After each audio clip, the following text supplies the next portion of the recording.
Welcome into the DNVR Rockies podcast brought to you by Strava Craft Coffee. Remember to use that promo code DNVR20 because you'll save 20% on your entire purchase of that CBD-infused, deliciously rich, and potentially life-altering Strava Craft Coffee. I am your host, Drew Creasman. I am the managing editor of DNVR Rockies, and on this episode, we have got to discuss a 3-1 loss for your Colorado Rockies at the hands of the Oakland Athletics. Good game from Marquez, but of course the story once again was the Rockies' inability to get anything done with runners on base. Just a nightmarish game. Overall, the offense, if you wanted to, categorize it as broadly as possible, created a bunch of opportunities. Guys got on base. There was traffic, especially in the middle innings, 4, 5, and 6 for the Colorado Rockies, but they just couldn't get a base hit or sometimes even a fly ball to medium deep outfield when they needed to, and until the last inning there, until Hendricks came in and dialed up the strikeout total. They only struck out 6 times against the starter, Mike Fiers. And, they were just, the strikeouts were coming at the absolute worst time. I was trying to see if I could find, I just had the stat in front of me and then this page changed. Team left on base and team runners in scoring position, 1 for 8 with runners in scoring position, 8 left on base for the Rockies out there today. Innings 4, 5, and 6 really were the kind of pinnacle, emblematic symbol of that problem right now for the Rockies. And, they had first and third in 2 of those innings and weren't able to get any runs. And then another one where Tony Wolters hit the leadoff double and then made a base running mistake on a ground ball to first base from Ryan Maltapia, got thrown out at third. And then Trevor Story hit a single to left, and Wolters would have scored on that hit if he had just stayed how he was supposed to.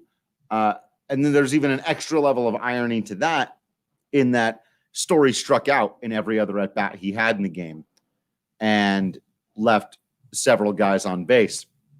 3 for Story, 4 for Charlie Blackmon, 2 for Nolan Arenado, again, who did have a base hit that led off an inning and started what could have, should have, would have been a rally. But the rest of it, David Dahl had a tough strikeout in that inning. So you can put a little bit of blame on the Rockies' depth of lineup and a guy that just got back due to injury, who did hit the ball hard a couple of times today. But bad strikeout there. Ryan McMahon, 1 for 2 with the run scored. He was part of the only run-scoring rally that the Rockies had and had the hardest hit ball of the day for Colorado. And Tony Wolters went 2 for 2. So it wasn't the bottom of the lineup. And Ryan Maltapia with another couple of base hits, including the only RBI in the game. So once again, we're sitting here not talking about the edge pieces, right? The role players played their role today. David Dahl could have had a little bit of a better game, and that was rough to see. Like I said, the one strikeout where he's got, first and third and nobody out, I think there. No, 1 away. So even 1 away. So it's like if he hits the ball on the ground, he's got to get the ball in the air, so you're more likely to strike out there. If there's nobody out, just put the ball in play. Even if you hit into a double play, you're driving in a run. But with 1 away, as he was there, a little bit of a tougher spot, and the strikeout is a little bit more understandable. But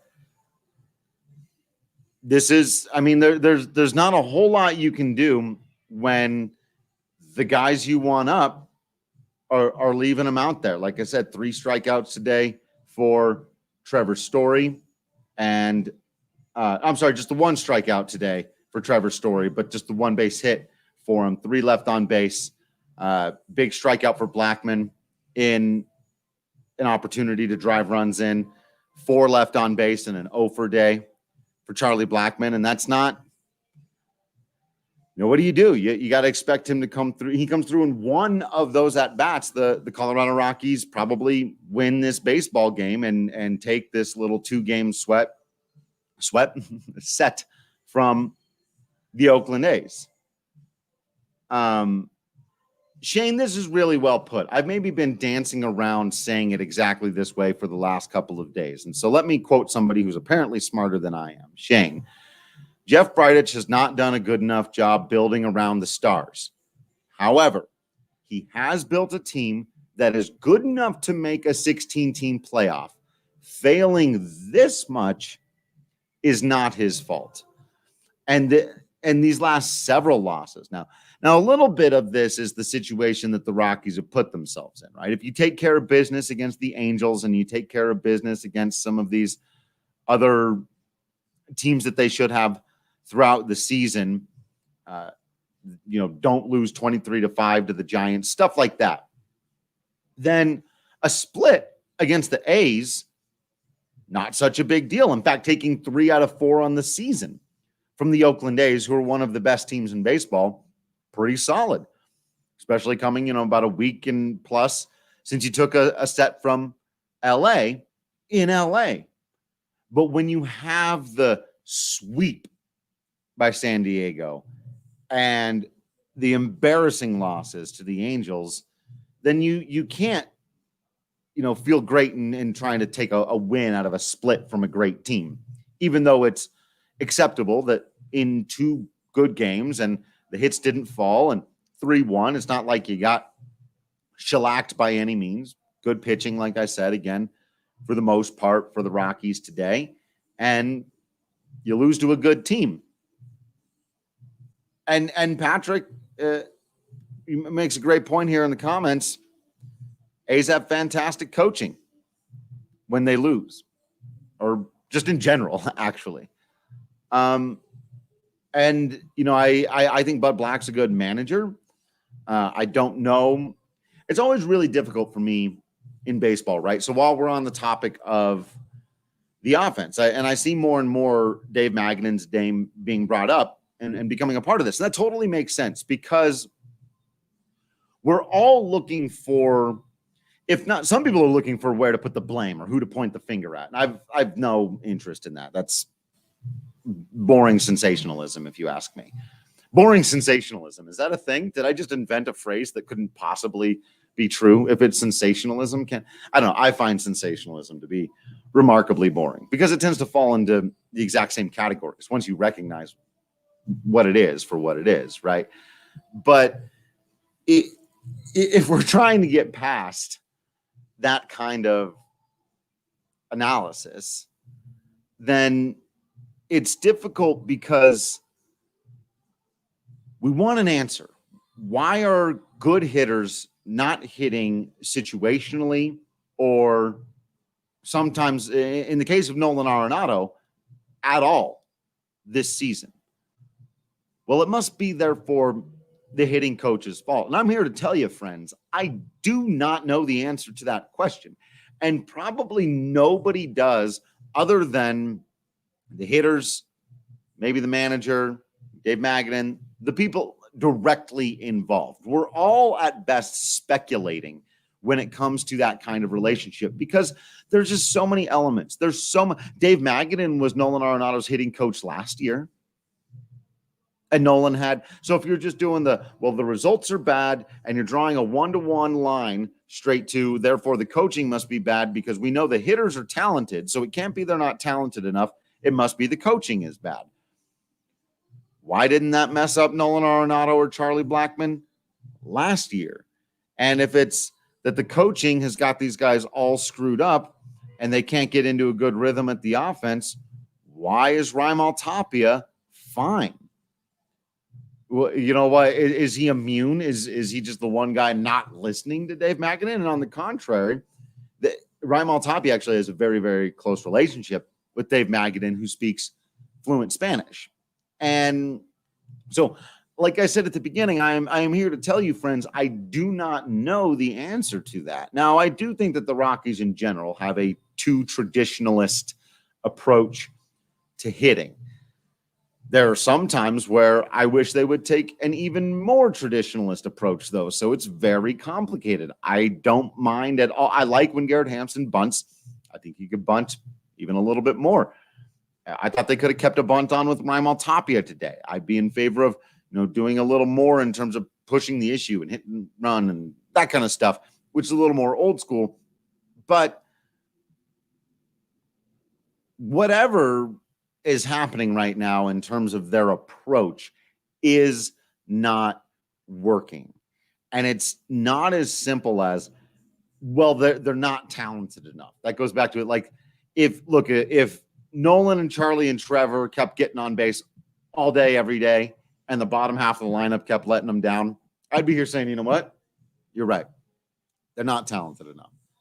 Ryan McMahon had the hardest hit ball of the day. Raimel Tapia continues to be a pest. Garrett Hampson, not the best. He's been in a little bit of a slump lately, but they're in a tough spot. And Will, I've heard talk about this too, how much of it is not being able to use the technology with the restrictions for Nolan and Charlie, especially. I would think that would be a big deal. I know those guys are big into using the video and scouting and certain technologies that they don't have available to them anymore. And they're big video room guys, but other people seem to have figured it out as well. And honestly, that tracks also with why like a guy like Raimel Tapia is not having quite as big of an issue. Because I just cannot imagine. Like, Raimel Tapia watches video of pitchers, so he knows what they have. But Raimel Tapia doesn't. Like, there's a lot of different kinds of hitters, right? And so Charlie Blackmon or Nolan Arenado, when they're at the plate and it's a 1-1 count and they get a slider low and away that just gets outside, and they go, okay, 1-1 count. He came with the slider, so he's not sure he can beat me with his fastball, but it's a 2-1 count now. We might try to slide it in high, but I don't think he's going to challenge me. So I'm either looking low and away for that fastball, or I'm going to go down and try to get another breaking ball because I think he feels more comfortable. And all of this is going through their minds while they're doing it, right? And then, Will, correct, Raimel sees baseball, Raimel hits baseball. And it's not that he has a completely simple process. Raimel will do all of the things that I just said that Charlie and Nolan are doing, pitch to pitch. He thinks about those things between games and between at-bats, and all of that stuff happens. But when he gets up there, he's seeing the ball out of the hand and trying to put his bat to it. And you saw his hit today that drove in the run, and I'm sure people will go, Drew, or his other hit, both of his hits. How are you going to count on that? A little ground ball, single to third base, a little blooper to center field. Ring me up when it stops. When he's getting regular playing time, he's going to keep getting hits like those. Why? He puts the bat on the baseball consistently and regardless of the situation. So when the situation calls for it, who's the guy? I've completely led into this conversation, but honestly ask yourself right now, there's a runner at third base and there's one out. Bottom of the ninth, tie game.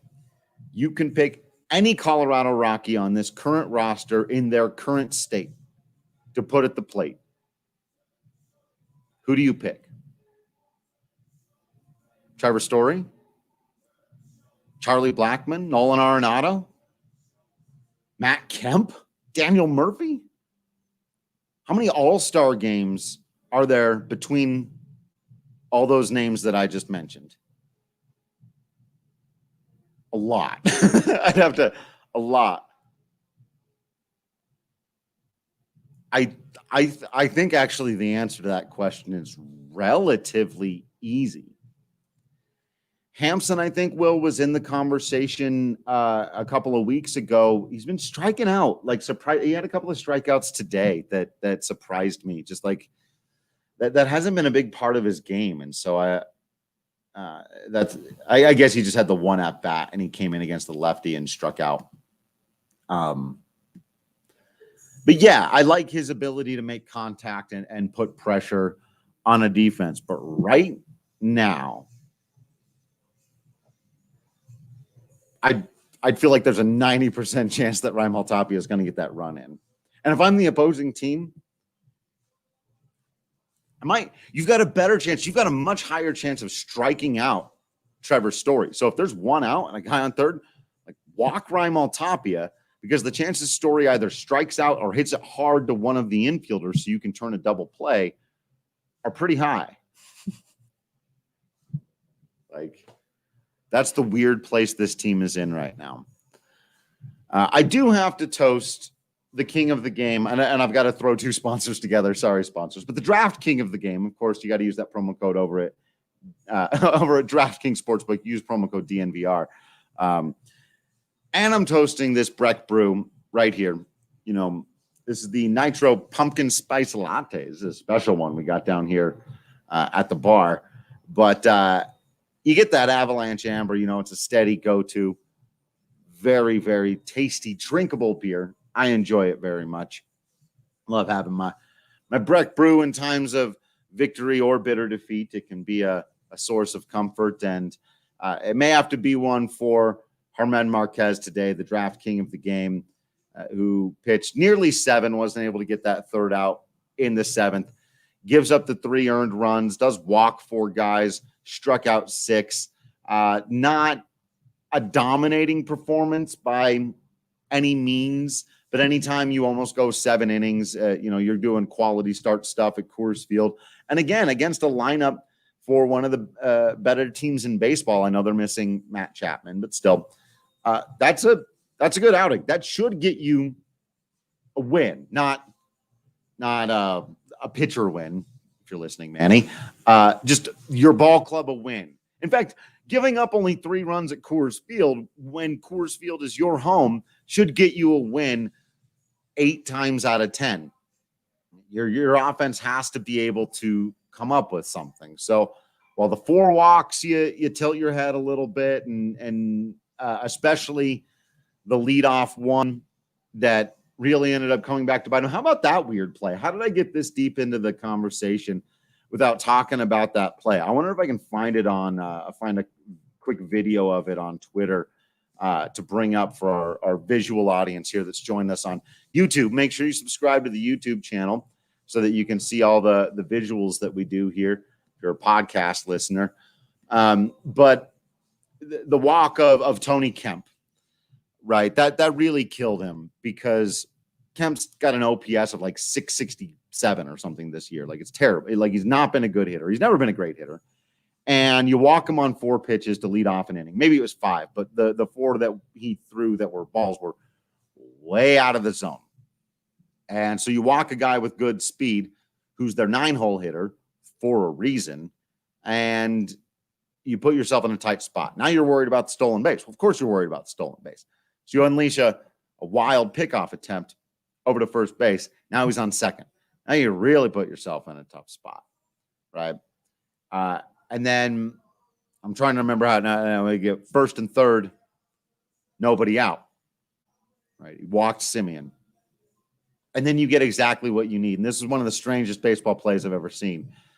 He got Robbie Grossman to hit a hard ground ball at first base. And Fuentes did exactly the right thing. Came up with it nice. Froze, looked right at the runner, then started running at him. He's got Kemp dead to rights, stranded between third and home. Then he did the other right thing. You got to throw home. You can't get overly excited about trying to go closer to where he is. You got to go home first. You can't let him beat you to the plate. So 2 right decisions. 3, really. Stare him back, run him back, throw it to the catcher. Walters does his thing. Runs him back a little bit, throws third base, try to get an out of this, because Semien is doing what he's got to do in that situation. He's coming across, try to get to third. This is where the play almost goes remarkably into the Colorado Rockies' favor. Excuse me while I take a drink of this pumpkin latte spice in the middle of the story. Just one of those. It was such a long play. You have to take a break in the middle. So then it almost became a brilliant defensive play from everybody involved, because Nolan makes the heads-up play to not just have his focus on Kemp and the rundown that they're involved in right in front of him, but realizes that Semien's coming for that bag and doesn't just let him have it. Goes back, tags him to get the first out, happens to drop the baseball on a transfer, but that did not matter because he picked it up in plenty of time, threw the ball home, and Josh Fuentes was right where he needed to be because Wolters had to do a little bit of the rundown, right at the plate, in perfect position, and the ball beat him by 2 or 3 steps. And then Tony Kemp did something I have never seen on a baseball diamond before, and I don't think he could do it again if you paid him to recreate it. That was one of the most creative and amazing slides I've ever seen. I didn't think there was any possible way he was safe. And I looked at that replay so many times, and he was safe. And how he avoided the glove. If Josh Fuentes' arm was 1.5 inches longer, Kemp's out on that play. And there's no way that Josh knows that he's going to be able to contort his body like that. I saw some people going, oh my God, classic Rockies. That turns into a run. Like, I guess if you're saying classic Rockies stuff goes against them, then sure. But that's you got to tip your cap and pop your eyes wide open and just say, wow, on a play like that. Now, again, you created this mess with the walk and the bad pickoff move, letting them get there in the first place. But if the Rockies pull that off, that is a sensational double play from Fuentes, Wolters, and Arenado to get 2 outs and keep the runoff. Like, if that's the other way and that goes against the Rockies, you're going, how embarrassing. And that play was a bit of brilliance, just ingenuity, brilliance out of Tony Kemp, away from being an embarrassing double play for the Oakland A's, who are a very good baseball team. But they were pushing the issue there, and they almost ran into an extra out, and they almost got a double play and didn't score their first run of the game. But as it turned out, sometimes, baseball is this great big thing with data points and 400 at-bats at a time before we know anything, and WRC plus and OPS plus and ERA minus and all this other stuff. And sometimes it's just, you got to tag the guy with the baseball for him to be out technically. And if he gets just around you, it doesn't matter how much the throw beat him by. And there was no way for Josh to anticipate he was going to do that on account of nobody's ever done that before. He just dove and contorted his body. I don't think it's possible. And again, like I said, there's no way Kemp was planning. He surprised himself. Watch again how blown away Tony Kemp was by what he did once he popped up and was like, did I just do that? Was that even real? Even the chances that his hand hits the plate, he could have missed the plate entirely and probably should have. I bet if he tried that again, 9 times out of 10, he'll miss the plate with his hand. He had a split second to basically just reach in there and tap it as he went flying by to avoid the tag. And then Josh just turns around and very easily tags him out. It was incredible. It was absolutely incredible. And then you just go, well, yeah, fair enough. There's not a thing you do about that. You kind of tip your cap and laugh it off and hope you can score a few runs. And they weren't able to do that. But I had to giggle at that play because that was something else. And it's interesting because if it had gone the other way, the only way that play was going to end in its final half a second was extraordinarily, right? Because if the Rockies turned that double play, phenomenal stuff. And as it turned out, the other thing that happened, phenomenal stuff. Only possible outcomes there. You gotta love baseball. How can you not be romantic about baseball? Hey, I do got to give a couple of shout outs to some of our friends, especially our rugby friends. I'm really excited for the return of rugby to Colorado, but really the kickoff of Colorado rugby here and American rugby, because the USA men's and women's 15 teams are coming to Glendale at Infinity Park. You got to check out everything we got going on over at DNVR Rugby with our guy, Colton Strickler. He'll teach you all about the sport. He'll keep you up to date, got interviews with players. Those guys are so much fun, man. And I'll tell you what, none of them are prima donnas. It's not like rugby players walk around like they own the world or like they don't have to answer any questions. They love chatting, having fun, and these guys are hosses. So check it all out, man, over at DNVR Rugby on Twitter. Check out the podcast. Whole lot of fun. And make sure that when it's safe and going on again, you can head on out there to Infinity Park in Glendale to check out that Colorado Rugby stuff. And you can also get yeah. And you can if rugby is a little hardcore for you, can also recommend a little WGT golf. You get your intense violent action with the rugby, then you get your video game free golf on your phone or laptop today over at dnvrgolf.com. It's a whole lot of fun. You can play closest to the hole, full stroke play, whether you're playing on world famous golf courses like St. Andrews, Bethpage Black, or others. You're playing against us here in the DNVR staff or the community. It's just so much fun. We've got now 3 different clubhouses that you can't join the first 2 because they're full. That third one is getting full up. So if you want to say you were a member of the original trio, you got to get in now before we have to make that 4th one. And then you feel like you're on the outside looking in. You should still get in, but So Ty, I see the question, and we may as well end with this. This is the question, isn't it? Do the Rockies still got a chance? And the answer is, yeah. Do I think that they're going to make the playoffs? Probably not. Because I don't see the spark of Nolan Arenado becoming the superstar player. And we can get back to the fight forever and ever and ever about whether or not it's fair that Nolan Arenado has to play like a superstar in order for this team to be above 500. But Nolan Arenado has to play like a superstar in order for this team, especially in a 60-game season, to be over 500. And he hasn't. He hasn't even been close.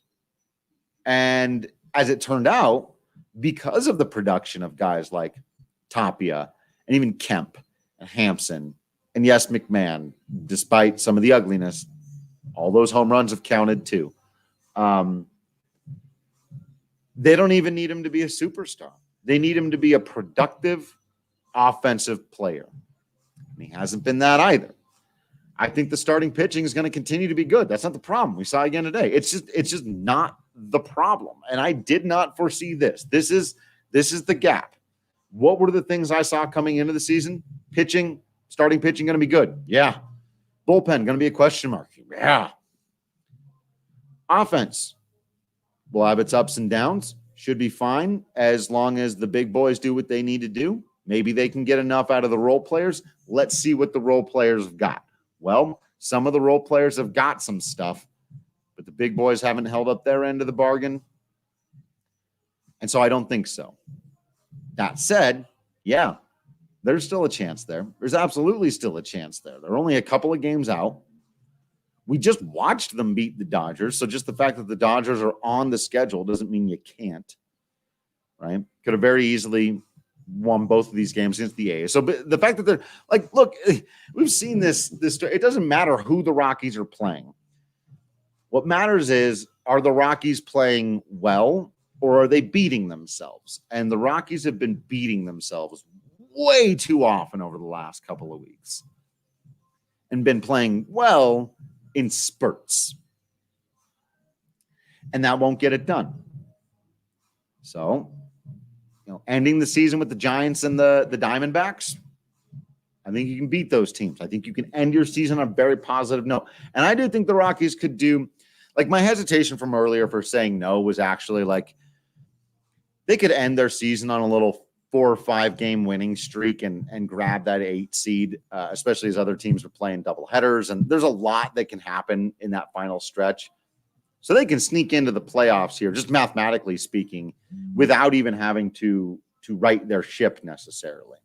And that's still good for the. No one should misconstrue that. I've seen some people going, that would be terrible because then they're just going to get waxed by the Dodgers, and then they'll think they're better than they are. No, they won't.